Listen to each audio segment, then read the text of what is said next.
She tried to take a deep breath to calm her nerves as she tightly gripped the bedpost. The other hand slid into the compartment greedily. She felt something inside. She was sure of it. What kind of trouble had she gotten mixed up in? Laurel Jeeks lived in Oak Creek, a small city in Wisconsin. She was a kind woman and was always ready to help those in need. She would always be at school board meetings and church fetes. Laurel heard about a recent robbery and went the extra mile and consoled the victims of the crime. She even pasted posters with the robber's face around town. Laurel and her husband always knew how to make a profit and almost anything. They felt that they didn't need expensive things to be happy. They were content just how they were. But when emergencies would appear out of nowhere, and all of their savings had to spend, they would have no money left. Laurel had no idea what kind of challenge life was about to throw her way. Their house and everything in it had seen its fair share of years. Something always broke, one after another. In the same month, the oven gave out, and so did the bedroom furniture. They had paid a lot to get a new oven, so they could continue to eat, but now they had no money to replace the bedroom set. What would they do? The couple decided to scour the Facebook Marketplace. A friend of theirs gave them the idea, and they thought perhaps they'd find just what they were looking for at a good price. Laurel still wasn't completely sold on the idea of buying from a complete stranger, but they did need the furniture. Laurel decided to take a look anyway, and soon she felt caught up in the Facebook Marketplace. She found someone selling the perfect furniture, and it was close by. What could go wrong? She had heard people talk about being conned out of their hard-earned money, or people not getting what they had seen in the pictures. Laurel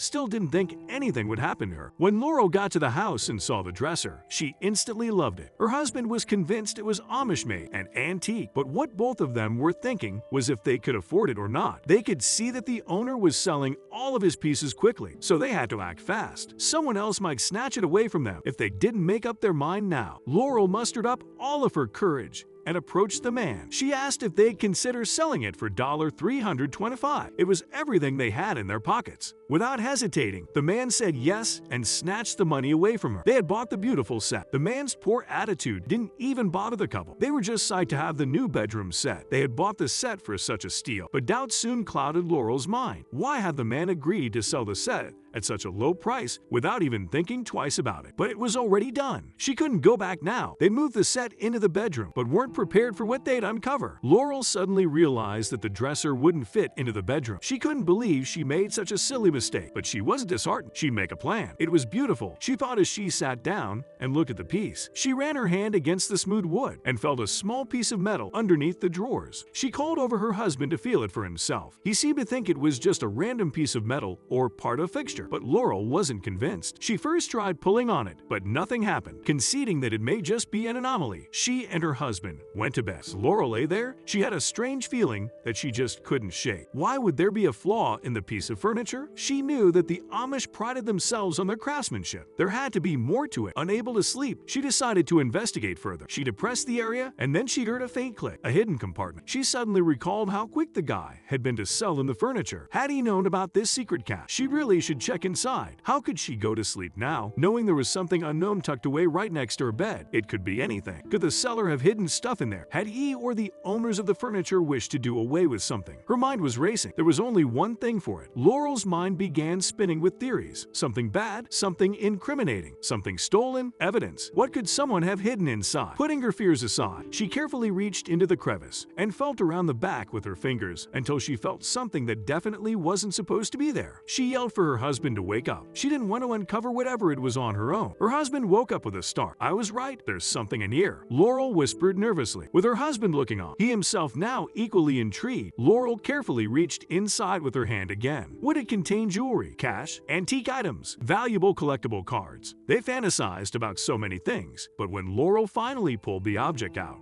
they were stunned. There, pushed far toward the back of the space, it seemed to be some kind of bundle wrapped in paper. Laurel brought it out slowly as if it were fragile.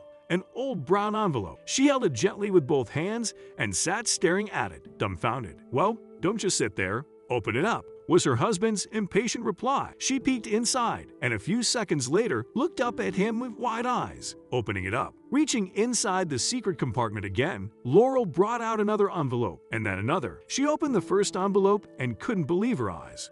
When the first bundle was opened, it contained a stack of real $20 bills. Laurel was so surprised to see that it contained a significant amount of money that she almost dropped it. But what about the other envelopes? They grew even more excited and nervous than ever. There were still 2 bundles that had to be opened. Could they contain the same thing? What else were they about to find? The second package held something even more intriguing. It had a stack of $50 bills. But what about the third envelope? The third envelope held $100 bills. A lot of them. Just looking back at her from inside the envelope, she threw them all out onto the bed, eliciting a gasp from her husband. Something was nagging at the back of her mind. And then she remembered the recent store robbery. The authorities had never found the stolen loot. Could it be that they had just stumbled upon the thief's hidden stash?